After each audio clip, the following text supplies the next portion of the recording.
Back in 400 BC, we had this idea that matter, the stuff that makes up everything, could be broken down as small as possible, and that smallest possible division is what we called an atom. So we could take matter and we could divide it up until we got down to the atom. But then in 1897, we learned that the atom had these things moving around the outside of them, which we called electrons. And so now that smallest division could be cut again. And then in the 1930s, we found that as part of radioactive decay, there are many other particles other than just the atom or those electrons orbiting around. And so we began to divide them into separate categories because from the 1930s on, we had this boom of particles where we had too many of them and didn't know what to do with them, and we needed to have some way to organize them.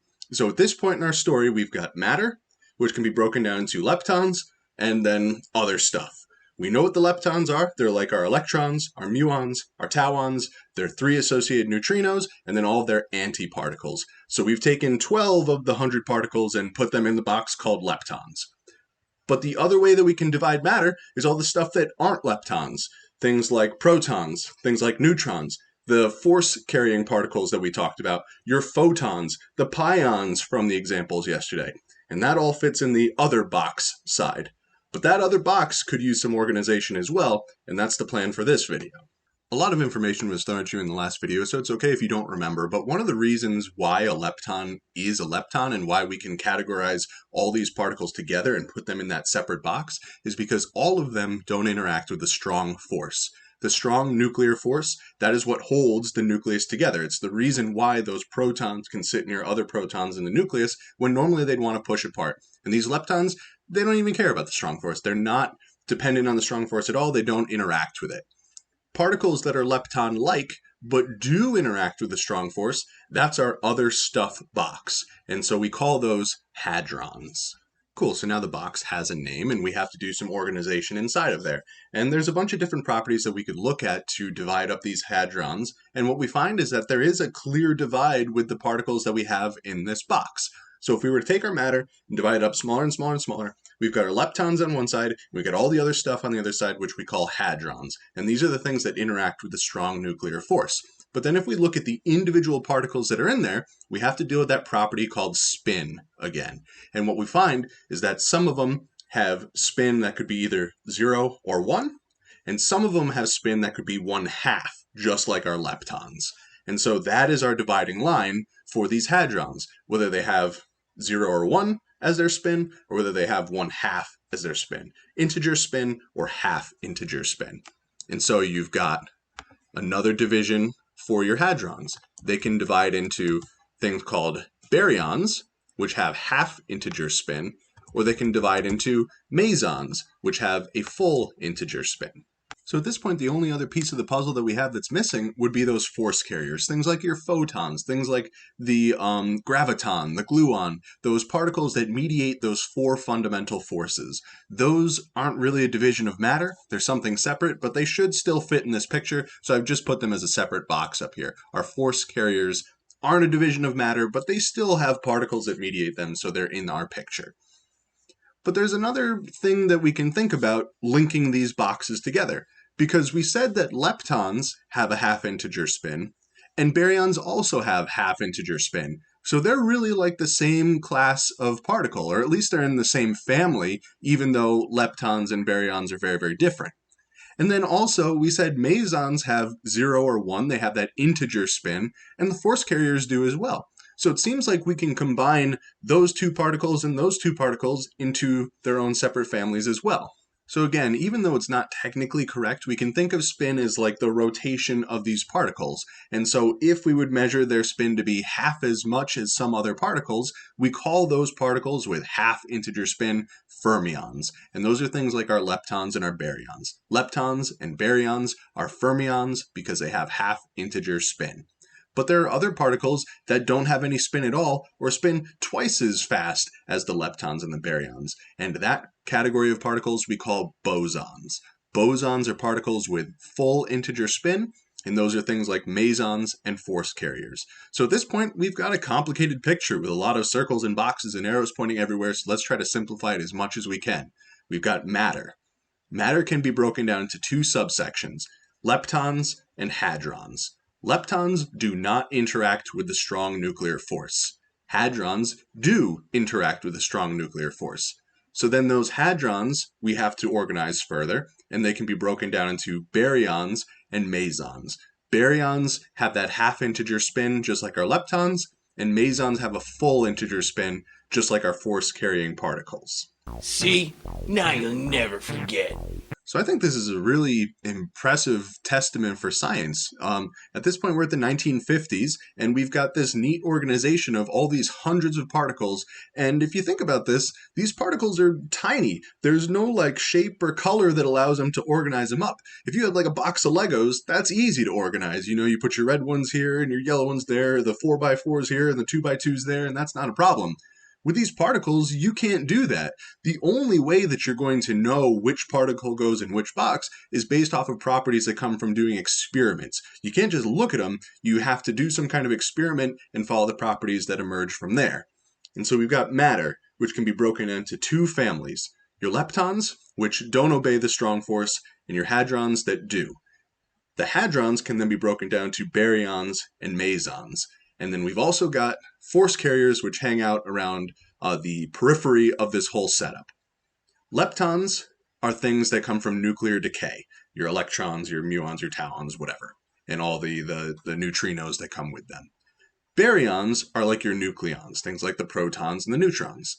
And then your mesons, they're a lot of like cosmic particles, things that come from outer space and reach our Earth. And the force carriers, of course, are the particles that govern our forces.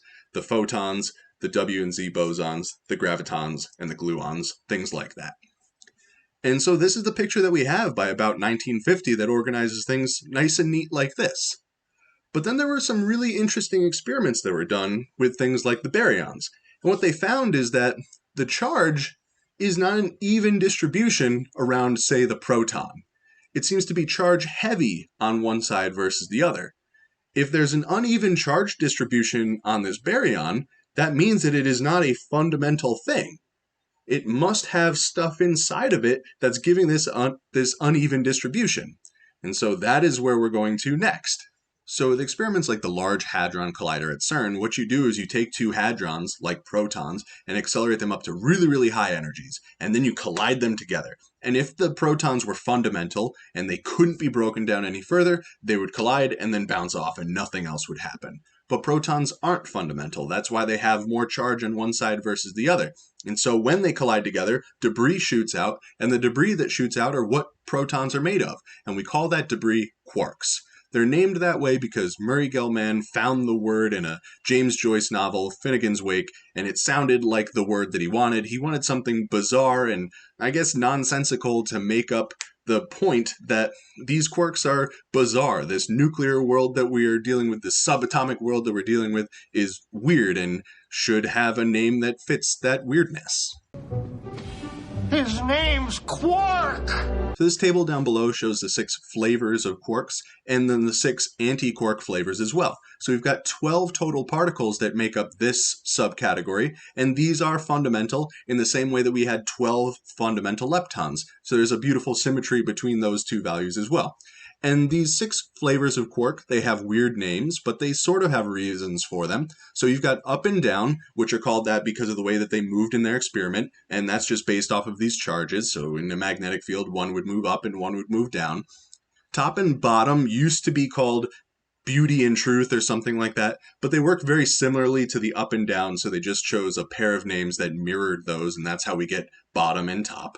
We had the strange particle, which was called that because when it was originally found, it was giving properties to other particles from space that had really, really long lifetimes, way longer than you expect, and it was really strange. And then you had the charm quark, which kind of filled out this table and made everything nice and neat and orderly. It worked like a charm. So as we look at these various flavors of quarks, you can see that they all have spin 1/2, and so every single quark is a fermion. They have these charges which range from 2/3 to -1/3, and then the antiparticles again are flipped, just like with our leptons that we talked about yesterday. Quarks also have 1/3 as their baryon number, and the antiquarks are -1/3. If you are a baryon, you have to have a 1 as your baryon number. So the only way that you're going to create a baryon is with 3 quarks. And similarly, if you're a meson, you're not a baryon, so you should have a 0 for your baryon number. And the only way you're going to make a meson then is to combine a quark with an anti-quark. And so that is kind of the deal that we're working with. You've got baryons, which are made up of 3 quarks, and then you've got mesons, which are made up of a quark and an anti-quark pair. There are also these 4 other properties that come with quarks. You've got strangeness, charmness, bottomness, and topness. And they're just properties. You can think of them like a mass or a hair color or something like that. It's just a property that these particles have. And so if you are a strange quark, you have -1 for strangeness and nothing else. If you're a charm quark, you have a +1 for charmness and a 0 for everything else. And it's, again, just a property. It's a way to organize and figure out what kind of particles you would get out of these collisions. Because again, the whole idea that we've been working off of is that we already have these particles. They exist in nature. And what we're trying to do is organize them into nice, neat boxes. And so these properties here are sort of invented so that we're able to more easily organize them and make predictions on what we'll get at the end of some kind of experiment. All right, so let's mess around with quarks. What we want to do is we want to find all the properties, spin, charge, baryon number, strangeness, charmness, bottomness, and topness for these combinations of quarks. And I've given you this first one here as an up and a down. So we need to find all these properties for this combination. And it may seem daunting because we've got all these weird words that are new to us for this topic, but it's as simple as adding.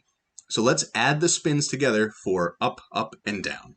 It's going to be 1/2 plus 1/2 plus 1/2 for a grand total of 3/2 as our total spin, or 1.5 if you prefer Excel. And so then we need to find the total charge. So it's going to be 2/3 plus 2/3, which is 4/3, and then minus one of these thirds, which just gets us +1. Okay, now we have to find our baryon number, and so it's going to be 1/3 plus 1/3 plus 1/3, or a 1. And we knew that was going to be the case already because baryons by definitions have 3 quarks. So as a check, thankfully it worked out. Now we have to find the strangeness. And the shortcut to this is we don't have a strange particle at all, so we know that that's going to be 0. And same thing for charmness. We don't have a charm particle, so we know that's going to be 0. We don't have any bottom quarks, and we don't have any top quarks. So these are all the properties for this baryon. It's some baryon that has a spin of 1.5. It has a charge of +1, elementary charge, and no strangeness, charmness, bottomness, or topness. And what we've found is the quark content for a very simple particle. It's the most obvious one with a charge of +1. You know it, you love it, it's the proton. So let's try another one. Let's do this other particle down here with an up and an anti-down. All right, so let's try this next one. We've got an up and an anti-down, and we have to add their spins together. So it's going to be 1/2 plus 1/2 using the down quark in the anti-quark section in the lower section. So 1/2 plus 1/2 gives us just a 1, which is what we'd expect because mesons have that integer spin. They don't have the half in there. So now we have to find our charge. And so the charge is going to be 2/3 plus 1/3, which is going to give us, again, +1. Okay, great.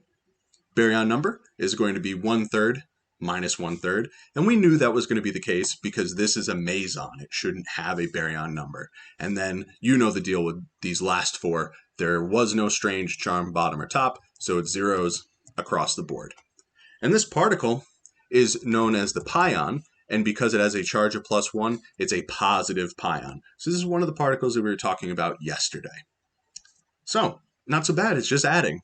How about you try the second and fourth ones? Try to find all these properties for up, down, down, and then a charm and an anti-strange, and then if you can, make a guess on what the particle would be on the other side. One of them, I think you can guess. The other one, maybe. So up, down, down. We know that this is going to be a baryon because it has 3 quarks, so we can immediately plug in a 1 right here. And then also, we know that these spins are all 1/2, and so you're just going to end up with 1.5 again. There's no way to combine 3 quarks and not get 1.5. Charge is where we're going to have to do a little bit of thinking because we know already that strange, charm, bottom, and top going across, those are just zeros. We don't have any of them at all.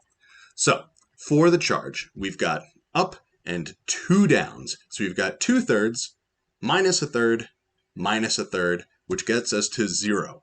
we have some neutral particle. And the most obvious neutral particle that we know of would be the neutron. And so that is exactly it. The neutron is made up of an up and two downs. Okay, sweet. So then we got one last one to do. The charm and anti-strange. This is a meson, so we know that it won't have a baryon number.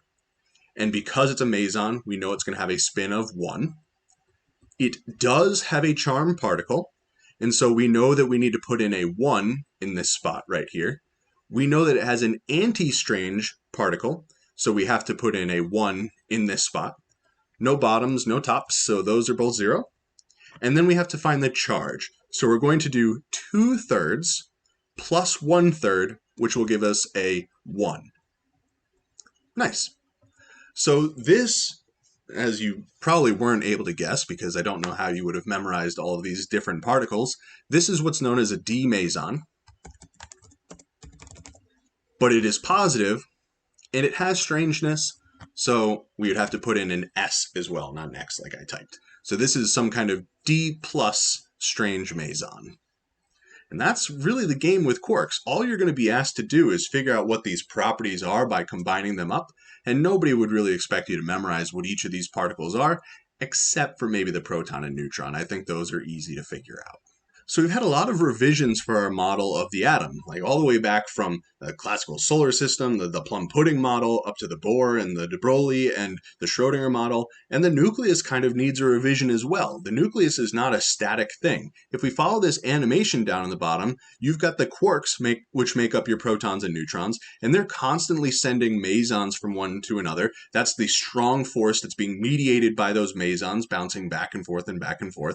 And then you also have particles that are being sent from the proton to the neutron, those pions that move across. And you also notice that we need to have colors for each of these quarks as well. This is how we distinguish between the different quarks that make up something. And it's not a physical color. Well, I guess we don't know that it's not a physical color, but it's not thought of as a physical color. It's meant to just be a property that we use to organize it, whatever.